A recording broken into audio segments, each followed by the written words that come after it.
राजनीतिक दलों को गुप्त तरीके से चंदा देने की अनुमति देने वाले इलेक्टोरल बॉन्ड योजना को लेकर सुप्रीम कोर्ट ने सरकार को एक बड़ा झटका दे दिया है। दरअसल चुनावी बॉन्ड योजना पर सुप्रीम कोर्ट ने सरकार को झटका देते हुए इलेक्टोरल बॉन्ड स्कीम असंवैधानिक करार दे दी है और उसे रद्द कर दिया है। इतना ही नहीं, सुप्रीम कोर्ट ने पिछले 5 सालों के चंदे का हिसाब किताब भी सरकार से मांग लिया है, जिसके चलते अब निर्वाचन को बताना होगा कि पिछले 5 साल में किस पार्टी को किसने कितना चंदा दिया है।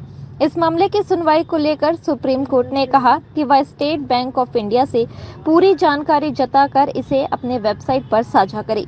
गौरतलब है कि यह पूरा मामला राजनीतिक दल से जुड़ा हुआ है, जिसे लेकर सुप्रीम कोर्ट ने आशंका जताई है कि राजनीतिक दलों की फंडिंग करने वालों की पहचान गुप्त रहेगी तो इसमें रिश्वतखोरी का मामला बन सकता है। पीठ में शामिल जज ने कहा कि पिछले दरवाजे से रिश्वत को कानूनी जामा पहनाने की अनुमति नहीं दी जा सकती। उन्होंने आगे कहा कि इस स्कीम को सत्ताधारी दल को फंडिंग के बदले अनुचित लाभ देने का जरिया बनाने की अनुमति नहीं है। उन्होंने अपने फैसले में मतदाताओं के अधिकार की भी बात कही है। As amended by Section 11 of the Finance Act 2017, are violative of Article 19(1)(a) and unconstitutional. And B, the deletion of the proviso to Section 182(1) of the Companies Act, permitting unlimited corporate contributions to political parties, is arbitrary and violative of Article 14. We consequently issue the following directions.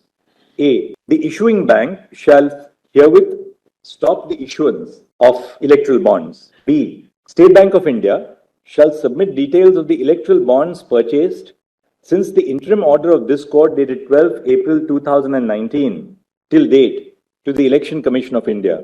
The details shall include the date of purchase of each electoral bond, the name of the purchaser of the bond, and the denomination of the electoral bond purchased. C, State Bank of India shall submit the details of political parties which have received contributions through electoral bonds since the interim order of this court dated 12 April 2019 till date to the Election Commission of India. SBI must disclose details of each electoral bond encashed by political parties, which shall include the date of encashment and the denomination of the electoral bond. D, SBI shall submit the above information to the ECI within 3 weeks from the date of this judgment, that is by 6 March 2024. Team लोक मंगल की report.